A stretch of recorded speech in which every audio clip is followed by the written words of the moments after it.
எனக்கு ரொம்ப பிடிச்ச புதினா சாதம் எப்படி செய்யறதுன்னு பார்க்கலாம் வாங்க. புதினா சாதம் செய்ய நம்ம ஃபஸ்ட்டு புதினா சட்னி ரெடி பண்ணிக்கலாம். அதுக்கு நான் ஒரு கடாயில் ஒரு குழி கரண்டி எண்ணெய் எடுத்திருக்கேன். அந்த எண்ணெய் சூடேறினதும் உளுத்தம்பருப்பு 1.5 ஸ்பூன்,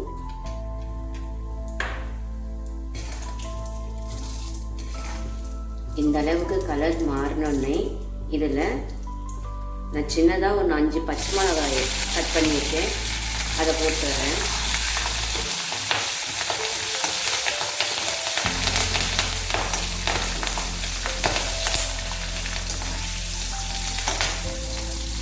பூண்டு ஒரு 6 பல்லு பூண்டு, பெரிய பல்லு.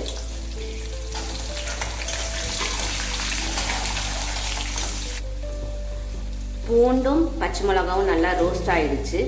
இப்போது ஒரு கட்டு புதினாவை நான் வாஷ் பண்ணி வச்சுருக்கேன், அதை இதில் மிக்ஸ் பண்ணிடலாம்.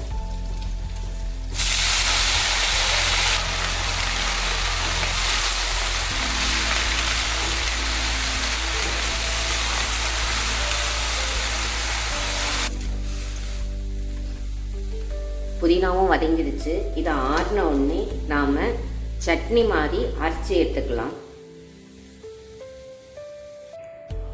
நம்ம வதக்கின புதினா எல்லாமே இந்த மாதிரி சட்னி மாதிரி இந்த அளவுக்கு திக்காக கொஞ்சம் அரைச்சி வச்சுக்கலாம். நம்ம இப்போ இதை வச்சு எப்படி நம்ம சாதம் செய்யலான்னு பார்க்கலாம் வாங்க.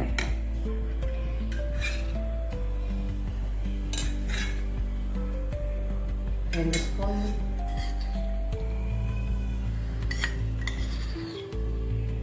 நெய், 1.5 ஸ்பூன் காஞ்சோடனே கடுகு,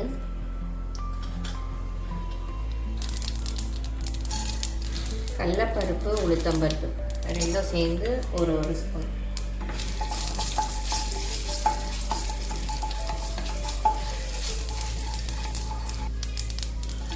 ஒரு பூண்டு.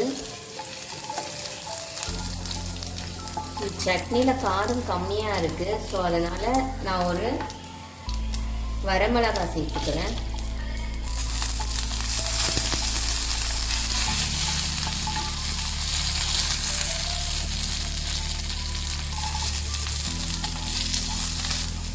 ஆனியன் ரொம்ப வதங்க வேணாம், சும்மா கொஞ்சம் லைட்டாக சாட்டே ஆன மாதிரி இருந்தாவே போதும். இப்போ நம்ம அரைச்சிக்க சட்னி,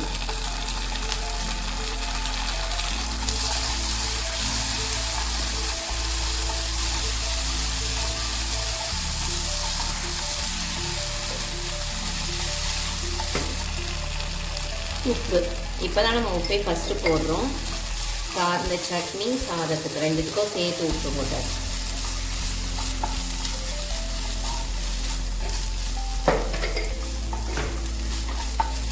எண்ணெய் கொஞ்சம் லைட்டாக கம்மியாக இருக்குது, அதனால் நம்ம கொஞ்சம் எண்ணெய் மட்டும் போட்டுக்கலாம்.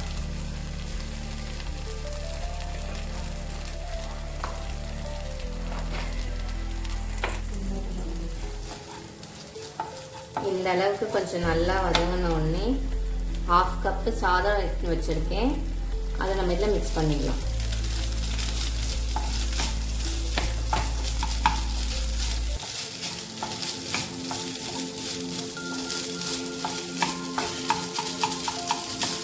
புதினா சாதம் ரெடி. இப்போ இதை நம்ம சர்வ் பண்ணிடலாம்.